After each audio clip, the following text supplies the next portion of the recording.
Vinakshi Sandeep ji Australia से। श्री हरिवंश। श्री हरिवंश महाराज जी, आपके चरणों में कोटि कोटि नमन। महाराज जी, पुराने समय में संत महात्मा ग्रस्त जीवन का भी पालन करते थे और मोक्ष प्राप्ति करते थे, तो महाराज जी वैराग्य की क्या आवश्यकता है? वैराग्य की आवश्यकता या केवल कपड़ा उतार के बाहर चले जाने को ही वैरागी कहते हैं क्या? किसका प्रश्न है? हाँ, ये बात समझना है। केवल स्त्री संभोग ही गृहस्थ मार्ग थोड़ी है। केवल कपड़ा उतार के फेंक देना ही वैराग्य मार्ग थोड़ी है। आसक्तियों का नाश किए बिना भगवत प्राप्ति जिसको हो गई वो हमें बता दो। किसी एक ब्रह्म ऋषि का नाम लो कि खूब भोगी और नाना प्रकार के विषयों का सेवन करने वाले और भगवत प्राप्त हुए। जिन महात्मा का नाम लोगी ना तो उनके घर में खाने को भी नहीं मिलेगा। निरंतर भगवदाकार अस्थिमात्र हो रहे शरीरा और उनकी पत्नी देवी 8 पहर ऐसे तपस्वी पति की सेवा में, और फिर उनसे जो संतान हुई वो ब्रह्म ऋषि। तो ऐसे थोड़ी जीवन में 1-2 बार संतान उत्पत्ति के लिए पत्नी का सहवास किया, 10-10 हजार वर्ष तक तपस्या करके तू पत्नी चाह रहे। करदम जी ने 10,000 वर्ष तपस्या करके तब भगवान जब प्रकट हुए तो उनसे कहा मुझे पत्नी चाहिए। तब देवहूति जी महाराज मनु की पुत्री पत्नी रूप में मिली, फिर तपस्या में संलग्न हो गए। फिर इसके बाद सेवा में देवहूति जी कितने वर्षों तक रहे। फिर एक दिन देखा देवहूति जी की तरफ तो मानो उन्होंने कहा कि प्रभु, भावना में देखा कि देवहूति जी कह तो नहीं पा रहे लेकिन मानो ये चाह रहे कि गृहस्थ धर्म का मुझे फल मिलना चाहिए। तो अपने तपोबल से उन्होंने ऐसा विमान बनाया 9 खंड का और कहा स्नान करो सरोवर में। तो दिव्य देव शरीर 9 रूप धारण करके करदम जी ने 9 कन्याएं प्रकट की और भगवान कपिल देव जी वहां प्रकट हुए जिन्होंने उपदेश देकर माता पिता दोनों का परम मंगल किया। तो इनको आप वैरागी कहेंगी या गृहस्थ कहेंगी? आप विचार करके देखो, जिस ऋषि का नाम लो, आप हमें बताओ। अब हम लोगों के भाग्य में वैराग्य मार्ग लिखा है, हम लोगों के भाग्य में भोग नहीं लिखा है, तो हम इस मार्ग से चल के भगवान को प्राप्त कर रहे हैं।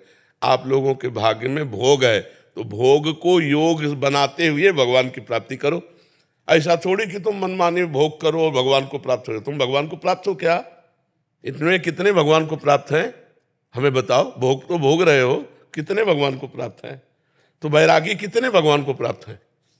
और जो रात दिन भजन में लगा है और भगवान को भोग लगा करके हर वस्तु भगवान, नाथ सकल संपदा तुम्हारी मैं सेवक समेत सुतनारी, वो गृहस्थ भगवान को प्राप्त हो जाएगा।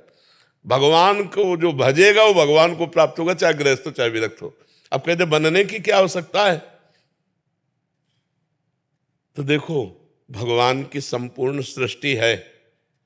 सबसे पहला भगवान का अवतार हुआ सृष्टि में, जो सबसे पहला वो त्यागी और सन्यासी का ही हुआ। सनक, सनंदन, सनातन, सनत कुमार, सबसे पहले हमारे पूर्वज हैं सृष्टि के। 4 ब्रह्म ऋषि प्रकट हुए। वैराग्य, हम लोग भजन अपने लिए नहीं करते, तुम्हारे लिए करते हैं। सच्ची मानो ना, हमारा भजन किसके लिए होता है? तुम्हारे लिए होता है। हम जिस परिवार में पैदा हुए उसका कल्याण, जिसका अन्न खाया उसका कल्याण, जिसका वस्त्र पहनते उसका कल्याण, जिसको देखा उसका कल्याण, जिससे बात की उसका कल्याण। संत कल्याण का मूर्तिमान स्वरूप है और आप अपना कल्याण कर लो, यही बड़े भाग्य की बात है। अगर गृहस्थ और विरक्त का भेद पूछो तो आप अपना कल्याण करने में नाको चना चबा लेंगे और वो सतरति सा लोकान तारयति, वो स्वयं तर जाता, स्वयं तर जाता और लोकों को तार देता है। मम भक्ति युक्तो भुवनम पुनातु, त्रिभुवन को पावन करने की सामर्थ्य उस महात्मा में होती है जो काछ वाच मन निश्चल राखे, धन धन जननी तेरी रे। नरसिंह मेहता जी कहते जो लंगोटी का पक्का, जीवन में कभी गलत आचरण नहीं किया, जबान का पक्का और मन का पक्का, वो भगवान का पक्का दास पूरे विश्व का कल्याण कर सकता है। सर्वे भवन्तु सुखिना सर्वे। अब ये घर में लड़का बच्चा के बीच में रह के नहीं हो सकता है। जब मन आया तब स्त्री भोग भोग लिया, जब मन आया तब भोजन पा लिया और जब मन आया तब सो गए।